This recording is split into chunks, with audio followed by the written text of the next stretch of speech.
Welcome back to our channel SJS, The Splendid Journey Towards Symphony. Thenmavin Kombathu എന്ന സിനിമയിൽ നമ്മുടെ കുതിരോട്ട പപ്പുചേട്ടൻ്റെ ഒരു ഡയലോഗുണ്ട്.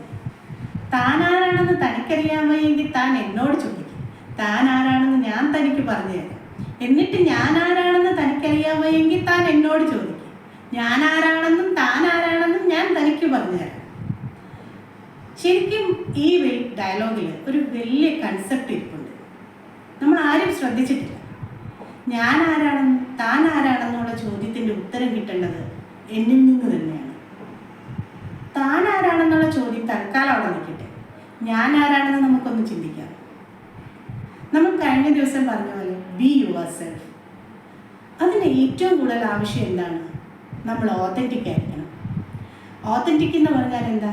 നമ്മൾ ജെന്യൂൻ ആയിരിക്കണം, റിയൽ ആയിരിക്കണം, ട്രാൻസ്പെറൻ്റ് ആയിരിക്കണം. അപ്പോൾ ഈ പലരും നമ്മുടെ അടുത്തുനിന്ന് ഒരു പ്രതീക്ഷിക്കുന്ന ഒരു ബിഹേവിയർ ഉണ്ട്, അല്ലെങ്കിൽ നമ്മൾ ഇങ്ങനെയൊക്കെ പ്രതികരിക്കും എന്ന് ചിന്തിക്കുന്ന പ്രതികരണങ്ങളും ഉത്തരങ്ങളും ഉണ്ട്. പക്ഷെ നമ്മൾ എന്താണോ ചെയ്യാൻ ആഗ്രഹിക്കുന്നത് അല്ലെങ്കിൽ പറയാൻ ആഗ്രഹിക്കുന്നത് അത് ചെയ്യാൻ നമുക്ക് സാധിക്കണം.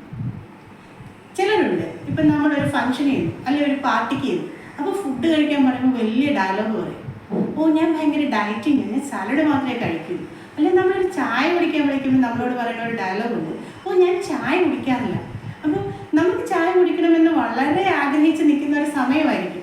എങ്കിൽ പിന്നെ നമുക്ക് ചായ കുടിച്ചുകൂടെ? എന്തിനാണ് നമ്മൾ ഒരു ആവശ്യമില്ലാത്ത ഒരു മാസ്ക് നമ്മൾ അതിന് അണിയാൻ പോകുന്നത്? നമ്മൾ പലപ്പോഴും മറ്റുള്ളവരുടെ മുന്നിൽ ഒരു മാസ്ക് അണിഞ്ഞ് അവർക്ക് താല്പര്യമുള്ള ഒരു രീതിയിൽ പെരുമാറാൻ ശ്രമിക്കാറുണ്ട്. ഇപ്പോൾ ഓഫീസിൽ പാവമായിരിക്കുന്നവർ വീട്ടിൽ ചെല്ലുമ്പോൾ ചിലപ്പോൾ ഭയങ്കര ടെററായിരിക്കും. വീട്ടിൽ പാവമായിരിക്കുന്നവർ ആ ഫ്രസ്ട്രേഷൻ മുഴുവൻ ഓഫീസിൽ ചെന്നിട്ട് തീർക്കും. എപ്പോഴും നമ്മളാവാൻ ശ്രമിച്ചാൽ ആ ഒരു മുഖംമൂടിയുടെയോ ആ ഒരു മാറ്റത്തിൻ്റെയോ ഒന്നും ആവശ്യം വരുന്നില്ല. നമുക്ക് ആഗ്രഹിക്കുന്ന രീതിയിൽ പെരുമാറാൻ ശ്രമിച്ചാൽ അല്ലെങ്കിൽ നമ്മൾ ഓതൻറ്റിക് ആവാൻ ശ്രമിച്ചാൽ എന്താ നമുക്ക് അതിൽ നിന്ന് കിട്ടുന്ന റിസൾട്ട്? നമ്മുടെ സെൽഫ് കോൺഫിഡൻസ്, നമ്മുടെ ആത്മവിശ്വാസം അത് വളരെയധികം കൂടും. അതിൽ നിന്ന് നമുക്കൊരു സെൽഫ് എസ്റ്റീം നമുക്ക് സ്വയം ഡെവലപ്പ് ചെയ്യും. അപ്പം ആ ഒരു ആത്മവിശ്വാസവും സെൽഫ് എസ്റ്റീമും ഒക്കെ വന്നു കഴിയുമ്പോൾ ഓട്ടോമാറ്റിക്കലി നമ്മുടെ ഉള്ളിലെ ക്രിയേറ്റിവിറ്റി പുറത്തു വരും.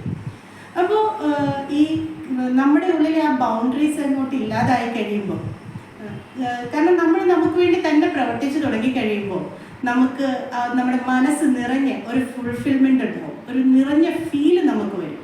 നമ്മുടെ ടെൻഷൻസ്, സ്ട്രെസ്സ് ഒക്കെ ഒത്തിരി കുറയും.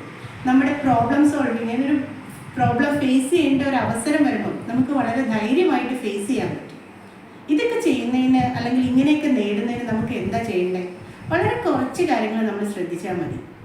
നമ്മുടെ സെൽഫ് ഗ്രോത്തിന് വേണ്ടി ഒരു കുറഞ്ഞ സമയം അല്ലെങ്കിൽ കുറച്ച് സമയമെങ്കിലും നമ്മൾ കണ്ടുപിടിക്കണം. ഒരു പ്രായത്തിൽ അല്ലെങ്കിൽ ഒരു കാലഘട്ടത്തിൽ നിന്ന് പോയ വളർച്ച, അത് പുതിയതായിട്ട് നമുക്ക് എന്ത് ചെയ്യാൻ പറ്റും എന്ന് നമ്മൾ ചിന്തിക്കുക. നമ്മുടെ ഉള്ളിൽ ഒരു ഇൻറ്റ്യൂഷൻസ് ഉണ്ടാവും, ഏത് ബന്ധങ്ങളെക്കുറിച്ചും ഏത് റിലേഷൻസിനെ കുറിച്ചും ഒക്കെ.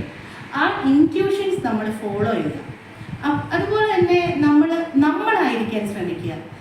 ചിലരുണ്ട്, ഏതെങ്കിലുമൊക്കെ ഒരു ഫാഷൻ ഇറങ്ങി അല്ലെങ്കിൽ ഒരു മ്യൂസിക് ഇറങ്ങി, അത് മറ്റുള്ളവർക്ക് ഇഷ്ടമാണ് എന്നതിൻ്റെ പേരിൽ മാത്രം നമ്മളത് ഫോളോ ചെയ്യാൻ പോകാറുണ്ട്.